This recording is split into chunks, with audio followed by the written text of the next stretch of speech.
आज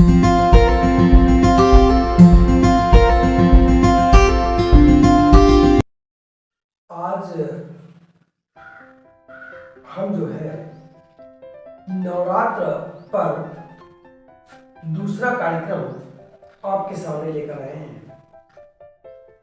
और ये आपको समझाना चाहेंगे। काफी लोगों को नहीं पता कैसे होता है नवरात्र में पाठ, क्या विधि है नवरात्र में पाठ की। माता जी की दुर्गा सप्तशती पुस्तक का लोग पाठ करते हैं, लेकिन उसकी विधि के बारे में सभी लोग नहीं जानते। तो वैसे तो विधि बहुत ही सरल भी है और बहुत कठिन भी है, लेकिन एक ऐसी विधि जो आम साधारण यानी सभी लोग आराम से उस विधि से माता जी का पाठ कर सकते हैं और पाठ करके उसके पुण्य का फल प्राप्त कर सकते हैं। तो आते हैं, सबसे पहले आप समझ लीजिए, मैं ये बताना चाहता हूं, सबसे प्रमुख पुस्तक माता जी की जो है नवरात्रों में, वो गीता प्रेस की दुर्गा सप्तशती मानी जाती है, जो लगभग हर गृहस्थ के पास होनी चाहिए ही चाहिए। मैं दिखा दूं, और ये पुस्तक सभी लोग अपने घर में अवश्य रखें। कहते हैं पुस्तक रखने मात्र से ही उस घर का कल्याण होता है, वास्तु दोष तक दूर हो जाता है, मात्र पुस्तक रखने मात्र से। अभी देखिए, ये पुस्तक मैं आपको दिखा रहा हूं, ये गीता प्रेस की माता दुर्गा जी की पुस्तक है, जिसको हम श्री दुर्गा सप्तशती के नाम से जानते हैं। ये गीता प्रेस की है और ये पुस्तक सबसे प्रमुख है। वैसे तो कई पुस्तकें आती हैं, जैसे एक पुस्तक ये भी आती है, ये देखिए ये भी है और ये भी, लेकिन इसका महत्व है एक चीज, लेकिन फिर भी कहूंगा जो चलन में अधिक है, जो वास्तव में होनी चाहिए, उस इस पुस्तक को रखो, क्योंकि इसका जो विधि विधान है वो बहुत सुंदर तरीके से दिया गया है, समझने के लिए बहुत अच्छा है। तो ठीक है, हम समझाते हैं, उसको आप समझिए। देखिए, इस पुस्तक में पाठ कितने हैं आपको बता दें। सबसे पहले तो माता जी का, देखिए मैं प्रमुख पाठ जो होते हैं उनका वर्णन करता हूं, शेष छोटे छोटे पाठों का वर्णन मैं यहाँ पर अभी नहीं कर रहा हूं, उनके बारे में बाद में बता दूंगा। तो पहला है माता अम्बे का दुर्गा कवच, अर्गला कवच, तो अर्गला स्तोत्र, और उसके बाद है कीलक स्तोत्र। दुर्गा कवच, अर्गला स्तोत्र और उसके बाद है कीलक। ये तीन प्रमुख पाठ है। उसके बाद माता जी का प्रथम अध्याय शुरू हो जाता है। इस पुस्तक में कुल 13 अध्याय हैं और इन 13 अध्यायों में 3 चरित्र हैं।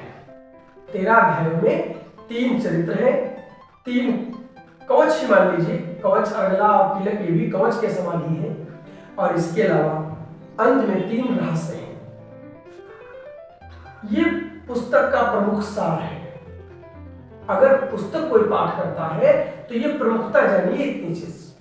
अब इसमें जो अध्याय आपके हैं, कुल 13 अध्याय, इसमें लिखा हुआ है, विशेष सूची में लिखा हुआ है कि कुल 13 अध्याय है। त्रयोदश अध्याय यानी 13 अध्याय। अब 13 अध्याय में 3 चरित्र हैं। बहुत ध्यान से समझिएगा जो मैं बता रहा हूं, क्योंकि अगर आप पाठ करना चाहते हैं तो आपके लिए मेरी इन बातों का बहुत मूल्य है। इन 13 अध्यायों में 3 चरित्र हैं, जिसमें प्रथम अध्याय, केवल प्रथम अध्याय, वो पहला चरित्र माना गया, यानी प्रथम चरित्र। दूसरा, तीसरा, चौथा, इन 3 अध्यायों को मिलाकर के, दूसरा, तीसरा और चौथा, इन 3 अध्यायों को मिलाकर के मध्यम चरित्र। मैं आपको साथ साथ बताता चलूं जिससे आपको जानकारी में कोई दिक्कत ना हो। अब देखिए, ये है आपका प्रथम अध्याय, यहां से शुरू हो जाता है। मैं साथ साथ आपको बता दूं जिससे आपको दिक्कत ना हो। ये यहाँ पर देख सकते हैं, ये प्रथम अध्याय यहाँ से शुरू हो रहा है और इसमें यहाँ पर लिखा हुआ है, यहाँ पर साफ साफ लिखा हुआ है, जब आप विनियोग करेंगे, विनियोग में तुरंत ही लिखा हुआ है प्रथम चरित्र। प्रथम चरित्र विनियोग में लिखा हुआ प्रथम चरित्र, यानी ये पहला चरित्र है। और इसके बाद दूसरे में आ जाइए, दूसरे में देखिए लिखा है विनियोग, जैसे विनियोग शुरू करेंगे मध्यम चरित्र, मध्यम चरित्र यहाँ पर लिखा हुआ है मध्यम चरित्र।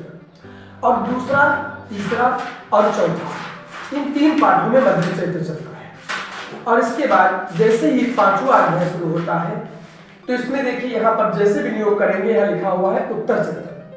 5वें अध्याय में लिखा हुआ है उत्तर चरित्र। अब ये 3 चरित्र आपके प्रमुख हैं। अब आपको बता दें, इन 3 चरित्रों में एक समय इतना लग जाता है कि हर आम आदमी ये 13 पाठ नहीं कर सकता, समय लगता है। या तो आप प्रतिदिन करने का संकल्प ले लिए हो, कोई दिक्कत नहीं, कर सकते हो, लेकिन आम आदमी सबके लिए 13 पाठ करना प्रतिदिन थोड़ा कठिन लगता है। लेकिन मैं आपको बताऊं, गृहस्थों के लिए, जितने भी गृहस्थ हैं, गृहस्थों को क्या चाहिए? उनकी सबसे प्रमुख आवश्यकता है धन की, सुख की, समृद्धि की विशेष आवश्यकता है। वैसे तो हर चीज की। अब धन के बिना तो कुछ काम नहीं होना है, क्योंकि ये ऐसा समय है। अब इसमें जो ये मध्यम चरित्र आप पढ़ते हैं, जो मध्यम चरित्र का पाठ होता है, दूसरा अध्याय, तीसरा अध्याय और चौथा अध्याय, ये इसमें लिखा हुआ है, इसी में जब विनियोग करेंगे तो साफ लिखा है कि श्री महालक्ष्मी प्रीत्यर्थम मध्यम चरित्र जपे विनियोग, यानी ये लक्ष्मी जी का चरित्र है। ये तीनों पाठ, दूसरा, तीसरा, चौथा माता महालक्ष्मी के हैं और इनका पाठ करने से माता लक्ष्मी की विशेष कृपा बनेगी, आपकी आर्थिक समस्याओं का निदान हो जाएगा। अब आते हैं, ये तो हो गई प्रमुख बात। कुछ नहीं कर पाते हैं तो 13 अध्याय में आप मध्यम चरित्र का पाठ करें, अवश्य करें। उसके बाद मैंने भी कहा, सबसे पहले आपको कवच, अर्गला, कीलक, उसके बाद मध्यम चरित्र का पाठ और इसके पश्चात आ जाता है रहस्य, तीनों रहस्य। तीनों रहस्य कौन कौन से हैं वो आपको मैं बता देता हूं। पहला है प्राधानिक, जिसको कहते हैं प्राधानिक रहस्य, और दूसरा है वैकृतिक रहस्य और तीसरा है मूर्ति रहस्य। इन तीनों रहस्यों का पाठ भी अंत में करना चाहिए। अब थोड़ा हम इसको और विस्तार से समझाते हैं जिससे आपकी समझ में आ जाए। अब कुछ लोग कहेंगे कि पाठ करने से पहले ना तो उत्कीलन बताया, ना तो शाकोद्धार बताया और इसके बिना पाठ व्यर्थ है। तो मैं आपको बताऊं, उसके लिए बहुत आवश्यक होता है ये पाठ करना, शाकोद्धार और उत्कीलन के लिए। तो उसका इसी पुस्तक में सब दिया गया है, शुरू में ही दिया गया है। हम यहाँ पर जैसे ही पुस्तक खोलते हैं और पुस्तक खोलते ही सबसे पहले तो ये 7 मंत्र हैं, सप्त श्लोकी दुर्गा जिसको कहा जाता है। ये 7 श्लोक पढ़िए। 7 श्लोक पढ़ने के बाद आप सबसे पहले संकल्प कीजिए। सबसे पहले आप संकल्प कीजिए। किस चीज का संकल्प करें? कि हम जो पाठ करने जा रहे हैं उस पाठ के फलस्वरूप मां आपकी कृपा हम पर बनी रही और हमारे पाठ से समस्त संसार का भी कल्याण हो गए। मैं ऐसी कृपा के साथ संकल्प करता हूं और 9 दिन तक प्रतिदिन पाठ करने का भी संकल्प करता हूं। वैसे संकल्प जब पढ़ेंगे तो इसमें सब कुछ लिखा है, हर चीज आ जाती है। संकल्प करने का विधान अलग है। हम किसी दिन एक वीडियो केवल संकल्प पर ही बना देंगे कि संकल्प कैसे किया जाता है। बहुत साधारण विधि कि कोई भी आपको पूछना नहीं पड़ेगा, आपको स्वयं पता चल जाएगा कि संकल्प कैसे करें। अब इसी में जब संकल्प करेंगे, संकल्प करने के बाद तुरंत ही आप देखेंगे एक छोटी लाइन लिखा हुआ है, जहां पर लिखा है शापोद्धार करना चाहिए, और उसके नीचे मंत्र दिया गया है शापोद्धार का, जिसे केवल 7 बार पढ़ना होता है। शापोद्धार का मंत्र 7 बार मैं दिखा देता हूँ। संकल्प ये है, और संकल्प के बाद यहाँ पर देखिए मोटी मोटी लाइन लिखी हुई है शापोद्धार, ये इसको 7 बार, एक ही लाइन है बस। क्या है? ओम ह्रीं क्लीं श्रीं क्रां क्रीं चंडिका देव्यै शापानुग्रहं कुरु कुरु स्वाहा। इसे 7 बार पढ़ना होता है। इसको पढ़ने के बाद आप आ जाइए उत्कीलन, हाँ उत्कीलन पर। अब इसमें क्या होता है, इसमें दिया है ये मंत्र भी दिया है उत्कीलन का। जैसे आगे अगला पेज खोलेंगे, ऊपर एक मंत्र दिया है, इस मंत्र का उच्चारण करना चाहिए, और इसके बाद 7 बार लिखा है, और इसके बाद एक मृत संजीवनी विद्या का जप करना चाहिए। उसी के बाद शाप विमोचन मंत्र लिखा हुआ है, जिसको कम से कम 108 बार यानी 1 माला कहना चाहिए। उसके बाद ही आप यहाँ पर एक शाप विमोचन मंत्रों का जो पूरा स्तोत्र जिसको कहते हैं वो यहाँ दिया होता है। अब एक चीज तुम्हें बता दो, बहुत बढ़िया चीज बता दो, किसी की भी कुंडली में अगर काल सर्प योग है, किसी की कुंडली में श्रापित योग है, उन्हें इस पाठ को करने मात्र से ही उनका श्रापित दोष दूर हो जाता है। यहां तक कि काल सर्प दोष जैसे बड़े बड़े दुर्योग भी समाप्त हो जाते हैं, अत्यधिक लाभ मिलता है। अब इसको पढ़ करके विनियोग करें। विनियोग में क्या किया जाता है? विनियोग का पाठ जो होता है हर अध्याय में मिलेगा लगभग में, तो चरित्र में। और विनियोग करने के बाद 2 चम्मच जल पृथ्वी पर छोड़ दीजिए माता जी का स्मरण करते हुए, और उसके बाद आप पूरा शाप विमोचन मंत्र पढ़ लीजिए, पूरा शाप विमोचन मंत्र। उसके बाद आ जाइए देवी कवच पर। देवी कवच के बाद आपको अगला स्तोत्र पर, अगला स्तोत्र के बाद आप आ जाइए कीलक पर, और कीलक का पाठ करने के बाद आ जाइए प्रथम अध्याय पर। प्रथम अध्याय का अगर आप कर सके तो 13 अध्याय करें, न कर सके तो मध्यम चित्र का पाठ यानी दूसरा, तीसरा, चौथा, इन 3 पाठ को करिए। और इन पाठों को करने के बाद एक ऐसा पाठ जो कुछ न कर पाए कोई, तो 9 दिन तक ये पाठ जरूर करना, तब भी करना ही करना चाहिए, क्योंकि माता जी का प्रमुख पाठ है, ये है तंत्रोक्त देवी सूक्त। तंत्रोक्त देवी सूक्त तो हर बच्चों को भी करना चाहिए, जो विद्यार्थी हैं उन्हें भी करना चाहिए।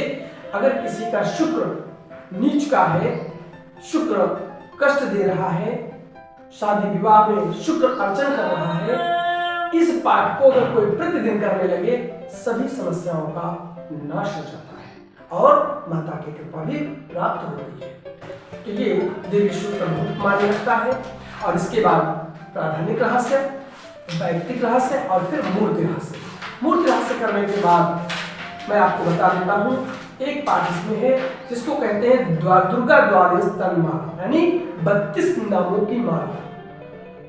इन 32 नामों की माला का पाठ करना चाहिए। इसके बाद अगर आप चाहें तो दुर्गा माता दुर्गा का जो सिद्ध कुंज का स्तोत्र है, उस पाठ को भी करना चाहिए। और ध्यान रखिए, पाठ करने के बाद ये नियम बनाइए कि आपको क्षमा प्रार्थना अवश्य करनी है। पाठ करने के बाद क्षमा प्रार्थना भी आपको अवश्य करनी है। क्षमा प्रार्थना करने के बाद आप माता जी की आरती कर लीजिए। आरती करने के बाद माता जी से हाथ जोड़ करके प्रार्थना कीजिए कि हमारे परिवार का समस्त जन का कल्याण करें। हाँ, इस शरण में इसी प्रार्थना के साथ आप अपना पाठ माता को समर्पित कर सकते हैं। इतना ही पाठ का नियम है। उम्मीद करता हूं जो मैंने पाठ का नियम विधिवत में बताया है समझ में आ गया होगा। किसी से पूछने की आवश्यकता नहीं पड़ेगी कि हम माता जी का 9 दिन तक पाठ करें तो कैसे करें। एक प्रश्न यहाँ उठता है कि हम पाठ ना करें तो ना करें। तो मैं एक बात और बता देता हूँ, जब कुछ न कर पाइए तो कम से कम माता जी का दुर्गा कवच, अर्गला कीलक, इन 3 पाठों को तो प्रतिदिन करके माता जी का देवी सूक्त पढ़ करके क्षमा प्रार्थना कर लीजिए। जिसके पास समय नहीं है तब भी तुमको फल प्राप्त होगा। ध्यान रखिएगा, आप करेंगे तपस्या, कुछ भी मिलता है तब से ही मिलता है, बिना तब के कुछ नहीं मिलता, तब तो करना ही पड़ेगा। इसलिए तब कीजिए। अगर कुछ पाना चाहते हो तब क्या है, समय देना है, माता जी के पाठ का मनन करना है, अध्ययन कीजिए। माता जी को स्थापना का मुहूर्त मैंने पिछले कार्यक्रम में बता दिया है। अब अगला जो हमारा कार्यक्रम आने जा रहा है उसमें हम माता जी के विशेष एक बहुत बड़ी और प्रमुख साधना का वर्णन करेंगे। आप उसे, जो लोग साधक हैं वही उसको देखें, वही जुड़े। जो नहीं करना चाहते हैं देख सकते हैं, लेकिन वास्तव में जो देखें करें, बहुत बड़ा फल प्राप्त होगा। कहने की बात तो नहीं है, आप स्वयं कहेंगे कि हाँ, करने से मुझे क्या मिला। तो अगला कार्यक्रम के लिए तैयार रहिए। अगला कार्यक्रम जो आ रहा है माता जी की विशेष साधना से संबंधित कार्यक्रम आ रहा है, उसे देखिए। शेष इसके साथ मेरे और भी कार्यक्रम पढ़ते रहेंगे, जैसे हस्तरेखा से संबंधित, ज्योतिष से संबंधित, कुंडली से संबंधित, वो पढ़ते रहेंगे। लेकिन माता जी का जो अगला कार्यक्रम आए उसे अवश्य देखिए। खास करके साधकों के लिए होगा वो जो विशेष साधना कर रहे हैं। गारंटी है, अगर आप करते हैं तो पाएंगे, ऐसा नहीं, माता जी की कृपा जरूर मिलती है, क्योंकि उनकी शक्ति के बिना सब कुछ भी संभव नहीं। चलिए आज इतना ही। जय माता।